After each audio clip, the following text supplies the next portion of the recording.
Bilakah kali terakhir anda menerima antibiotik daripada seorang doktor? Adakah anda tahu tentang tujuan antibiotik tersebut? Dan adakah anda tahu sama ada antibiotik boleh digunakan secara berlebihan atau boleh disalahgunakan? Maka pada hari ini, sempena Minggu Kesedaran Antibiotik, kita akan berborak santai dan berjumpa dengan seorang yang pakar untuk mengupas tentang isu ini.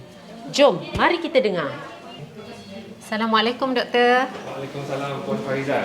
Ya, apa khabar, Doktor? Saya sihat, Puan sihat.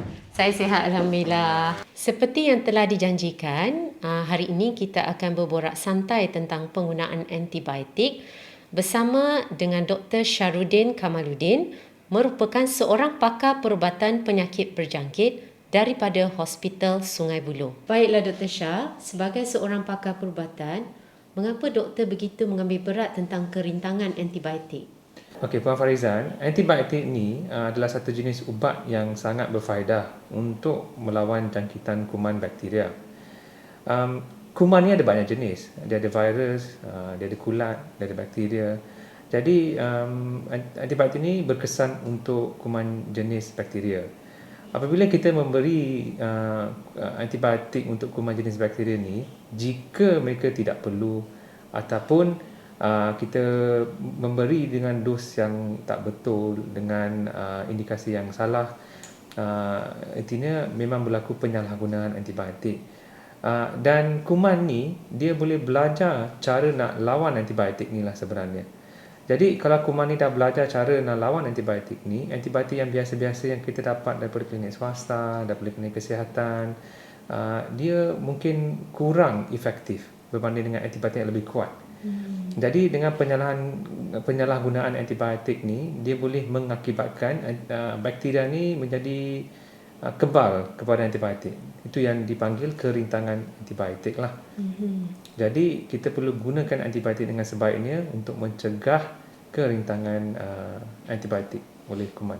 Jadi saya nak tanya pula tentang doktor sebut tentang kuman tadi kan. Apakah masalah kuman yang mempunyai kerintangan antibiotik ni, doktor? Masalahnya ada beberapa lah, Puan Farizan. Yang pertama, ada kemungkinan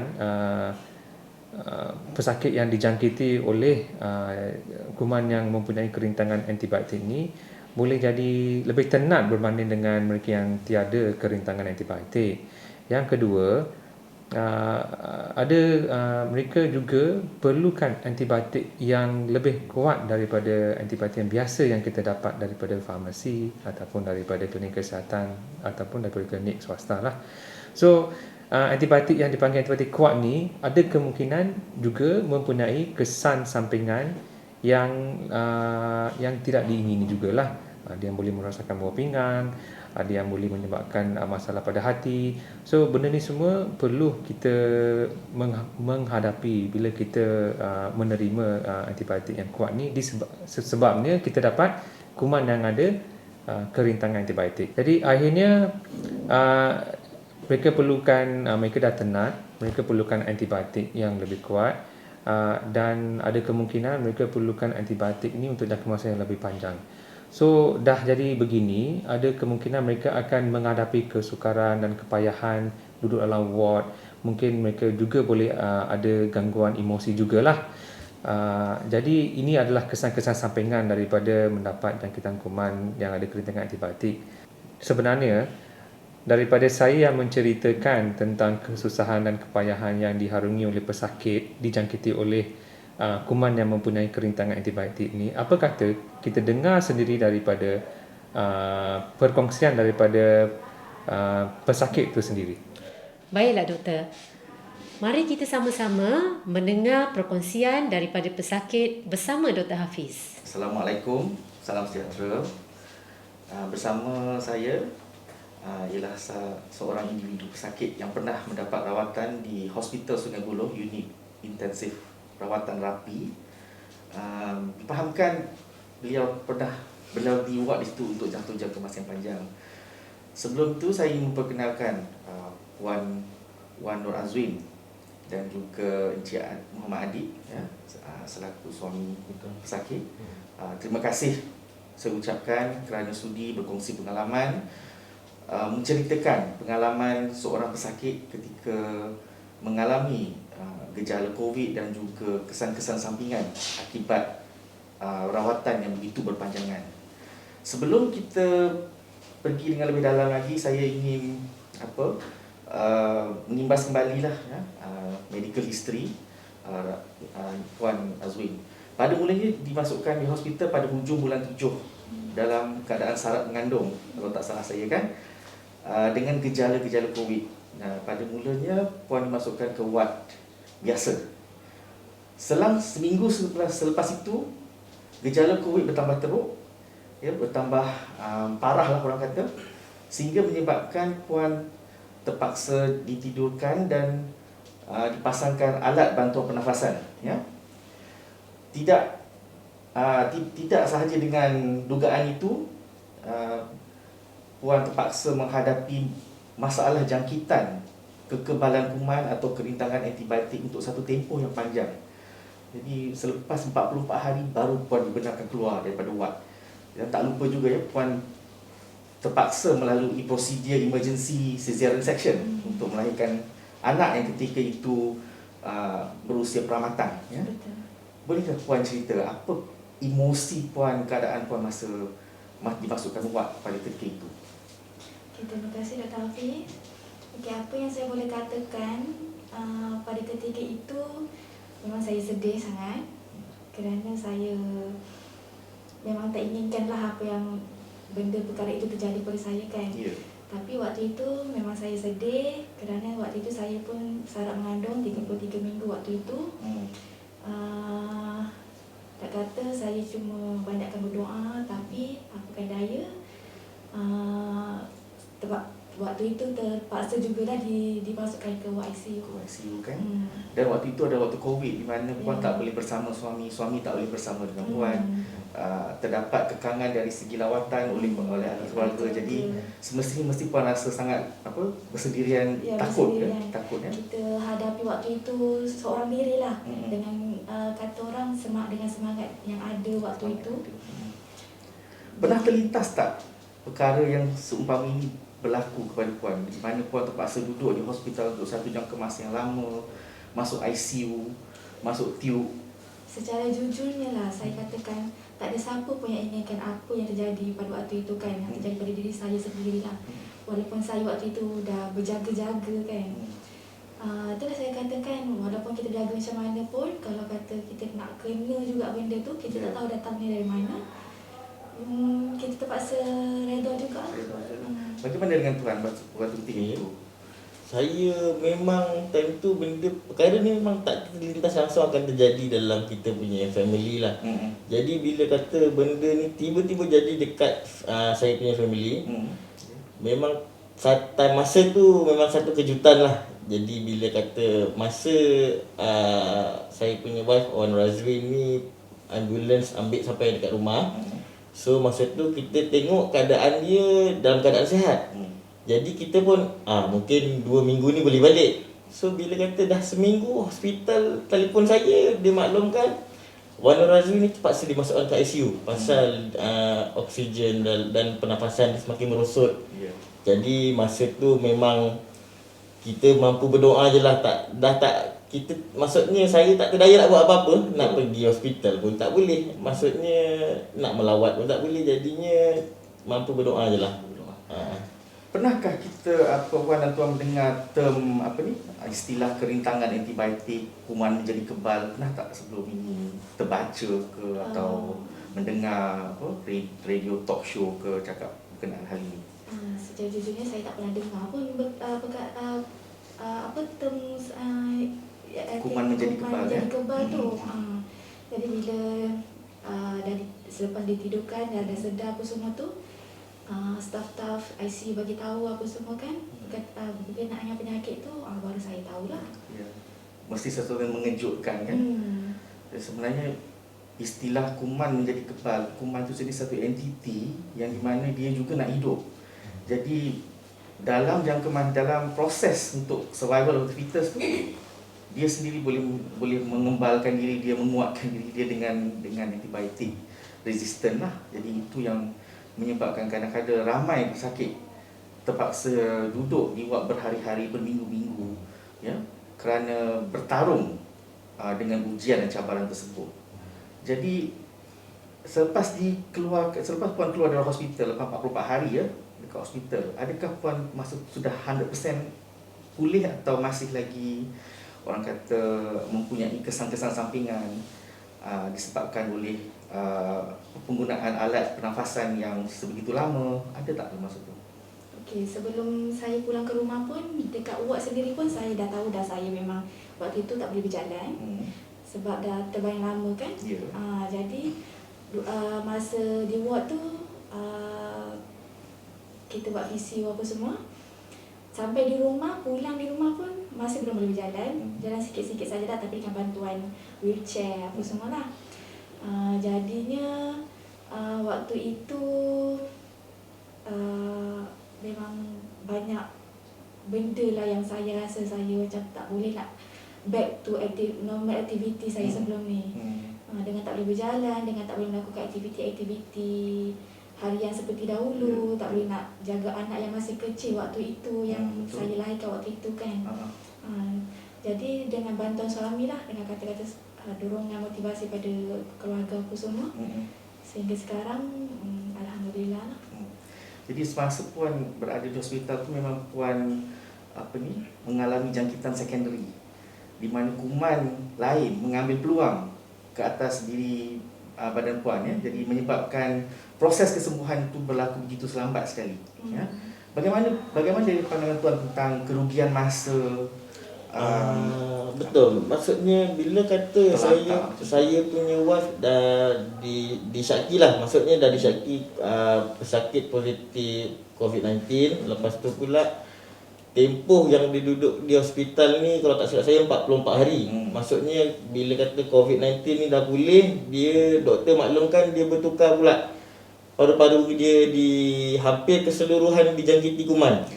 Jadi bila kata pada masa yang sama, saya di rumah tak boleh bekerja dengan keadaan masalah wife yang tengah sakit, dengan masalah anak yang masih kecil.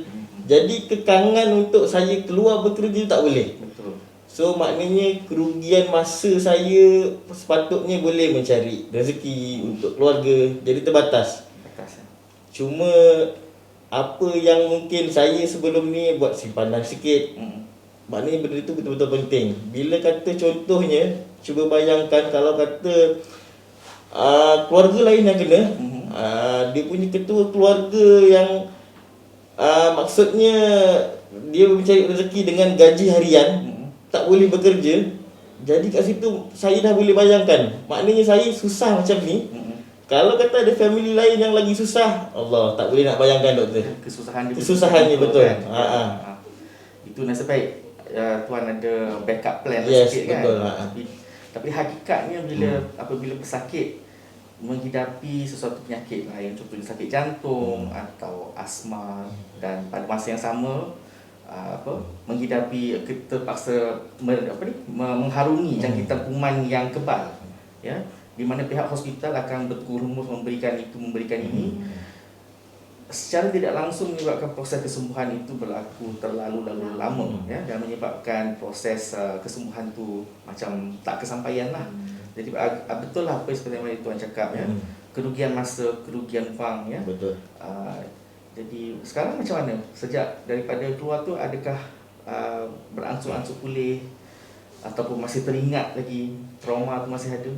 Okey, secara jujurnya lah memang sejak apa yang terjadi pada hari yang terjadi sampai sekarang memang saya tidak dapat lupakan lah. Bila duduk sendirian memang akan teringat lah. Jadi saya tambah sikit tadi, ketika waktu yang saya kena COVID tu, sepatutnya saya dah start lapor diri lah. Tapi betul lah banyak menyusahkan orang di sekeliling lah, mana saya terpaksa lapor diri tapi lama di hospital apa semua kan. Jadi bila nak kata emosi tu memang terganggu. Bila lihat wajah baby yang saya larikan tu, memang saya rasa sedih, kesian dekat dia dengan apa yang telah terjadi. Kadang tu memang menangis dengan suami menangis cerita apa yang terjadi sewaktu Dalam jual ward tu. Sehingga balik tu memang nak kata ia pengalaman yang tak dapat saya lupakan. Itu salah satu gangguan emosi untuk Memang jangka masa emosi. panjang. Akan mengambil masa untuk orang kata overcome itulah ya. Mengambil masa yang agak lama juga lah mungkin untuk saya melupakan apa yang telah terjadi tu kan. Ya. Jadi memang ramai luar sana memang tidak begitu prihatin lah, tidak begitu sedar dengan masalah kerintangan antibiotik, kuman menjadi kebal. Sebab bila kita bercakap pasal kuman, automatik kita akan kata antibiotik. Tapi apa yang akan berlaku bila kuman tu dah kebal, dah kuat, antibiotik pun dah tak jalan. Di mana kalau ada antibiotik tu tak jalan, kita boleh saya katakan juga ya, chances untuk hidup tu sebenarnya tipis. Ya. Of course ada kuasa yang Maha Esa, kuasa Allah yang menentukan hidup orang mati, tapi itulah hakikatnya di mana ramai pesakit di hospital buat masa ni ya, yang sama ada sakit COVID atau tidak terpaksa bergelut dengan masalah kerintangan antibiotik, kuman menjadi kebal, kuman menjadi pandai, yang menyebabkan kesihatan mereka terencat untuk masa akan datang. Jadi pesanan kepada orang kata masyarakat awam tentang pengalaman ni apa agak-agak? Okey, bagi saya bila nak berkata berkenaan dengan wabak virus COVID-19 ini, masyarakat sendiri perlu memupuk kesedaran dan mengambil langkah-langkah kawalan kawalan diri supaya kita dapat mengurangkan penularan jangkitan COVID ini dengan menjaga kebiasaan diri dan mengamalkan kehidupan normal baru. Kita ikut saranan kerajaan, kita elakkan 3C, kita amalkan 3W. Saya yakin bila kita amalkan langkah-langkah ini, kita dapat membantu negara itu sendiri untuk mengurangkan penularan jangkitan COVID-19 ini. Jadi pada pendapat saya lah ya, COVID ni satu pandemik yang amat menyedihkan lah, tetapi ia juga membuka mata kepada masyarakat, kepada barisan petugas kesihatan ya, tentang betapa kerdilnya kita ini ya, apabila berhadapan dengan kuman-kuman yang bersifat kebal ya. Bukan saja COVID ya, kuman-kuman yang bersifat kebal, kuman-kuman yang dah degil dengan antibiotik. Di sinilah di mana kita sebagai orang kata masyarakat awam, kita perlu menanam rasa supaya jangan menggunakan antibiotik secara berleluasa, jangan meminta-minta antibiotik secara tidak rasional ke apa ke.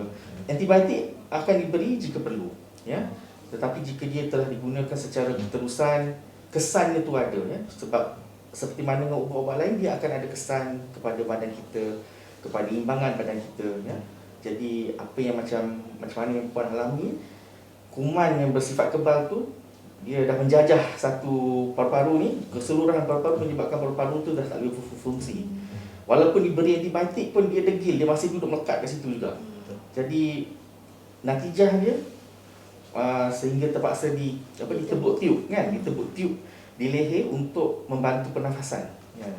Di mana itu adalah kesan-kesan yang memang kita tak ingin lah, tapi agak memang kesan-kesan biasa untuk mereka yang terpaksa duduk di hospital untuk sesekian agak lama.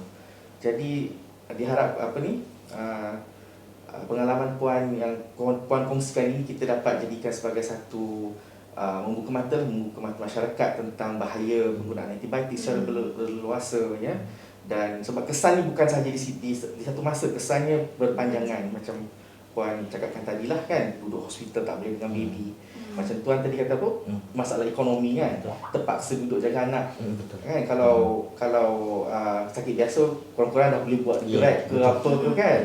Jadi alhamdulillah sekarang puan dah sihat ya. Kami doakan puan sentiasa sembuh, dijauhkan segala isu-isu kesihatan yang akan datang ya. Terima kasih saya ucapkan kerana membuka memberi peluang, memberi pengajaran, memberi pengalaman kepada orang lain untuk berkongsi ya, kepada mereka di luar sana yang benda ni adalah benda yang begitu berbahaya, begitu mudaratnya. Sekian, terima kasih. Hi, good morning. Hi, good morning. Morning. Thank you for agreeing for the interview. as we just go through as one of the patient that you've been managing before. Sure. As per Nur Azwin, she's well now, but I think she had an ordeal, a very tumultuous time in ICU. Can you remember about her, about the emotional, the straightness, what she had to go through, what she just tell us, describe to us how was Yeah. how was the roller coaster was. Yeah, so this lady, I think by name of Nur Azwin. Mm-hmm. Yeah, so she's one of the pregnant lady who came in, and when she came in, she was in her 33 in a late trimester. So we delivered her, and then we intubated her, delivered her, and after delivery, she's undergone a really stormy period. So she had a long stay in ICU, and I think if I'm not mistaken, it's about a month stay, and her stay was complicated by multiple problems such as MDR, multi-drug resistant organism infection, and as far as I could remember, I think all pregnant ladies in ICU, it's sometimes their recovery, they take a long time to recover, and sometimes I think it's just miraculous that they recover and they can come out from the ventilator. As to us clinician who's been taking care for her for the last 4 weeks, it was never easy. It was emotionally draining because to see her needing high sedative medication, and she was still breathing and gasping for air, and she was never really conscious for the longest time, as long as she was on the machine. Okay. So because to wean her off the machine, we had to do a procedure. We had to put her airway to the trachea and to lighten her sedation. Even on the tracheostomy, she was still needing high sedation. Sure. So and every time I could clearly remember how I push myself daily to find out and to solve any new problem for her so that she gets better. So it's in a way also it's frustrating, and also it's to us we feel helpless sometimes when they are compounded by this bacterial infection which is resistant to treatment. Somehow, thank God, in her case, she showed that she showed response to the treatment, and as we all know, they are not only half of them is successfully treated, and half of them will not make it. So and in the ICU, it's always a wax and wane process when we come to work. The main thing that motivates us to come to work is when a patient we manage to resuscitate and get them out from the ICU and go back to the ward. And of course, no one will remember what happened in the ICU. Correct. Disastrous period because they are on some multifactorial that they cannot recall anything because of the sedative medication we're using. True. And also when they are critically ill, I think they won't be remember. They don't remember anything. And she's not the only case, right? I'm sure you have seen a lot of cases where patient got stuck in ICU. It is very disheartening sometimes. Not all of them make through. This is something that probably the public will never ever know, because this is all ICU doings, ICU activities. Probably you can tell us how emotional burden that you and your team are carrying when it comes to managing patients with multiple infection, multiple resistance issues, and so on. It must be emotionally tiring for your team, right? So we have been in facing this crisis for the last 2 years, facing COVID related issues, and in the ICU for the last 2 years. And the last 6 months, we see an emergence of this multiple drug resistant organism in the ICU. I guess because of overcrowding and some other factors, like we are using medication that makes them suppressed. And it is we as young as and vibrant as I am, as a junior intensivist, we come with a lot of heart and wanting to save the patient, but it's it's disheartening when whatever treatment and despite our best effort, our healthcare team giving, they don't. Some of them still don't make it. Sure. So with this is what we call the wax and wane when our emotions are down because of patient not making it despite targeted antibiotics, because we know half of them don't respond. And the one that motivated us to come back to work is, sometimes they respond and they get better. So in a way, I feel helpless, Yeah. and can be dejected and hopeless even at times. But leading the team, I think, and holding the fort, I still have to bring myself up and move on day by day. Like not Azwin, she made it, right? Azwin, she made it. It's definitely a reward to all of us lah. But the ordeal that she had to go through, how. I think it was a COVID time and the husband couldn't make it here, couldn't be here by her side. How do you feel emotionally when you have to update the husband over the phone? It must be all quite depressing, isn't it? Yeah. So updating family members at this COVID era is never easy. Yeah. Because we lost the facial cues. Yeah. And it's never easy communicating through phone. So and at times when we have to tell them that they are not improving and they're sort of like status quo, that is the time when we ourselves is as frustrated as possibly the family members.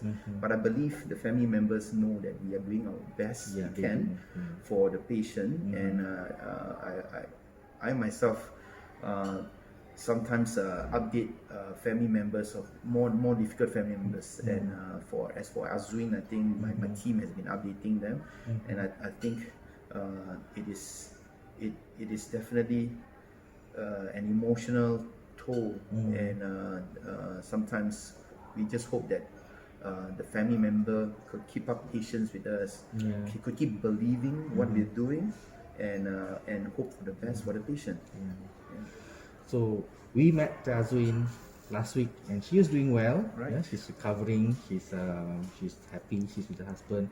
Of course, she can't thank you guys enough. For all the hard work that has been through. She updated her health status quite often. So another issue is that we know we use antibiotics. Everybody uses antibiotics, but nobody knows exactly the precision of the using antibiotics. So sometimes we use too much antibiotic for a very small infection, and it resulted in the untreatable multi-drug resistance in a patient. I'm sure you in ICU have seen the resultant of all this action. Do you have any parting advice to other healthcare workers who might not be thinking antibiotic as a precious weapon? They were just giving antibiotics at whims and fancy. What about your thoughts on that? Yeah, I always remember and practice hard antibiotic stewardship. Rationalizing and prescribing and safe prescribing kind of antibiotics. So for clinicians to give the right antibiotic, of course the first thing is to find out what's the source and the Indication. the culprit. Then we tailor the antibiotics towards that culprit. So not to overuse a broad spectrum and prolonged use of carbapenem or broad spectrum group to prevent us killing all the other bacteria and permits the growth of MDR organism. So let's go back to our main principle of clinicians giving antibiotics. Know when to start, and know when to stop the duration, and then escalation and de-escalation as based on cultures and the source of infection. So let's go back to that. I think so that to prevent the persistent and the overgrowth of this MDR organism, and also in the end of the day, for our younger generation, there will be no more antibiotics for that particular organism. So that's the time when healthcare and medicine will collapse. Correct, yeah.